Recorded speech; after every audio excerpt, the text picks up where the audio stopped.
ஜெய ஜெய சங்கரா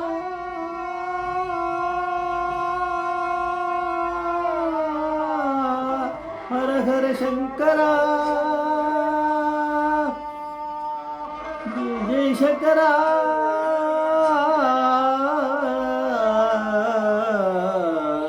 ஹர ஹர சங்கரா ஜெய ஜெய சங்கரா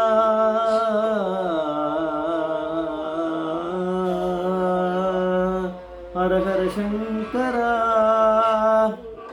ஜெய ஜெய சங்கரா ஹர சங்கரா ஜெய ஜெய சங்கரா ஹர சங்கரா ஜெய ஜெய சங்கரா குருभ्यो नमः नमस्ते गुरुनाथं कांचीपीठं सर्वजितं दिव्यज्ञानवेशं कांचीं जगदरमस्त जपारगण सिंधु ज्ञानद शांतिरमण श्री சந்திரசேகரன் படமாமுதன் கலியுக தெய்வம் காட்சி மகன் யூடியூப் சேனல் பிரத்யேக மனது மகாபேர பக்தர்களுக்கு ஏற்பட்டு கொண்டிருக்கும் அருணை ஒவ்வொரு நாளும் ஒரு உணவும் அதுக்கு ஒரு தலைப்பு அடுத்த தலைப்பு இரும்பல இல்லை லக்ஷ்மி இருக்கிற இடத்துல தான் வேலை இரும்பல இல்லை லக்ஷ்மி இருக்கிற இடத்துல தான் வேலை.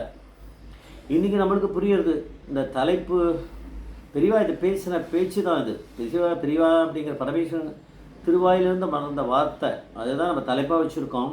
இதுக்கு இன்றைக்கி நம்மளுக்கு அர்த்தம் புரியலாம், நிறைய நம்ம அனுபவங்களை பார்த்துட்டு வரோம். ஆனால் அப்பாவிகளாக இருந்திருக்கா மகாபெரியோட தியந்த பக்தர்கள், அவளுக்கு அது புரியாமல் இருந்திருக்கு. சில விஷயங்கள் நம்ம பார்க்கலாம். அது டிஆர் சந்திரசேகரன் அப்படிங்கிறவர் அவருடைய எக்ஸ்பீரியன்ஸ் நிறைய பார்த்துட்டு வரோம். அத்தியந்த பக்தர்.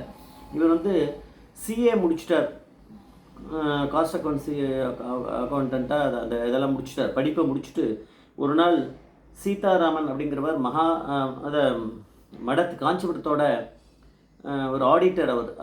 அவர் ஆடிட்டிங்லாம் பண்ணி கொடுப்பார். அது மாதிரி ஒருத்தர் அவர் வந்து இவருக்கு பழக்கம் இருக்குது. ரெண்டு பேருமா சேர்ந்து மகாபெரிவாளை தரிசனம் பண்ண போனால் இவர் சிஏ முடிச்சிட்டார். போய் எதுவுமே சொல்லலை. பெரியவா தான் பரமேஸ்வரன் ஆச்சு. ரெண்டு பேரும் நமஸ்காரம் பண்ணி எழுந்தவுடனே சந்திரசேகர்கிட்ட கேட்டார் பெரியவா, இப்போ என்ன பண்ண போகிற, நீ ப்ராக்டிஸ் பண்ணுறியா இல்லை வேலைக்கு போக போறியா அப்படின்னு. அப்போது சந்திரசேகர் சொன்னார், நான் வேலைக்கு போகலான்னு இருக்கேன் பெரியவா அப்படின்னா. ஓ அப்படியா அப்படின்னாரு. ஏன்னா பெரியவா அனுகிரகம் தான் நடக்கும், அதனால தான் கேட்குறார். அவருக்கு ஒரு வேலை கிடைக்காதா இருக்கும், பெரியவா இனிமேல் அனுகிரகம் பண்ணுவார், அதனால தான் அப்படி கேட்குறார். ஏன் அப்படின்னார் பெரியவா. ஏன் நீ ப்ராக்டிஸ் பண்ணா என்ன அப்படி.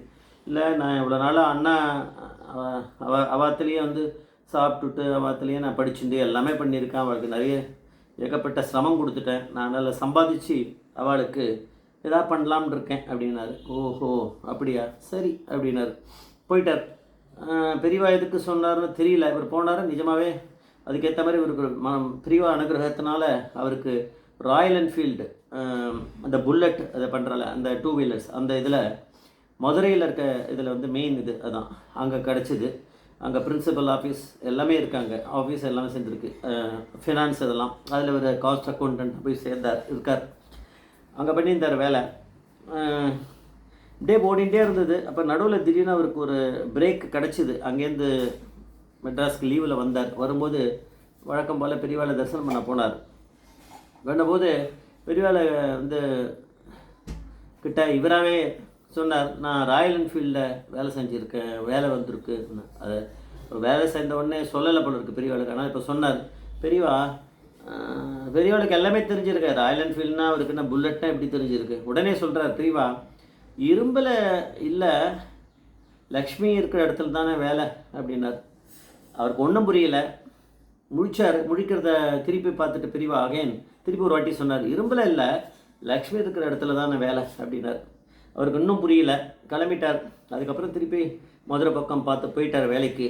அதுக்கப்புறம் அவருக்கு அந்த வருஷத்துலேயே கல்யாணம் நிச்சயமாச்சு.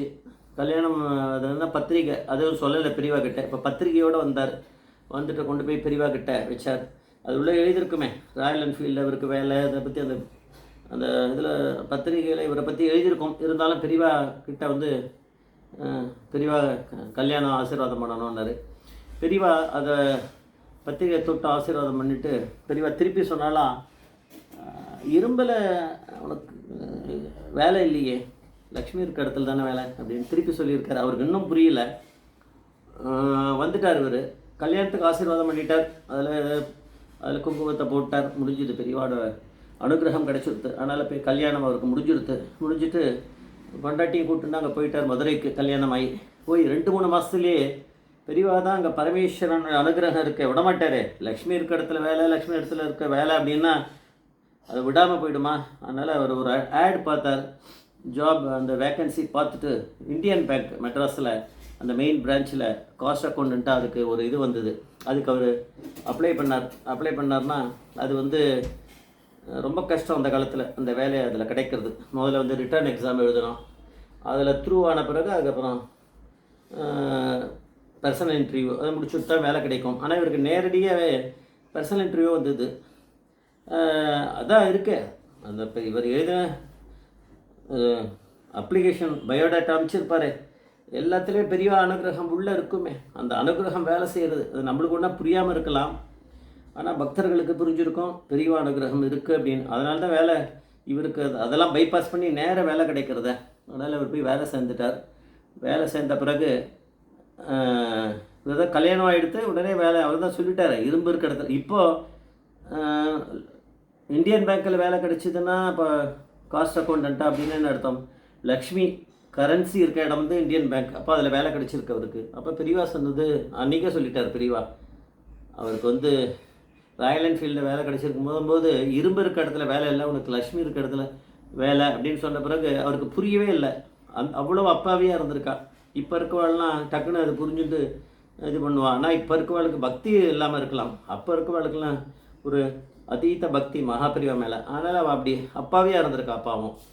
அதனால் அவருக்கு நல்ல வேலை கிடச்சிருக்கு, நல்ல ஸ்தித்தியில் இருக்கார். அதுக்கப்புறம் அவர் நிறைய இன்டர்வியூ கொடுத்துருக்காரு, நிறைய நம்ம இதெல்லாம் பார்த்துருக்கோம். அதனால் பெரியோடைய அனுகிரகம் உண்மையாக இருக்கவா, சத்தியமாக இருக்கவா, நீ பெரிய நாலெட்ஜிபிளாக இருக்கணும்னு அவசியம் இல்லை. பக்தனுக்கு பெரிய இது இருக்கும், ஆனால் திமிரு இருக்கக்கூடாது, அடக்கம் இருக்கணும், மகாபிரிவா மேலே அத்தியந்த பக்தி இருக்கணும், சத்தியம் இருக்கணும். அவளுக்கெல்லாம் மகாபிரிவா நல்லா அனுகிரகம் பண்ணுவார் அப்படின்னு தெரிஞ்சுக்கலாம். ஜெய் ஜெய்சங்கர மகாபிரிவா பாதமே சரணம், மகாபிரிவா பாதமே சரணம்.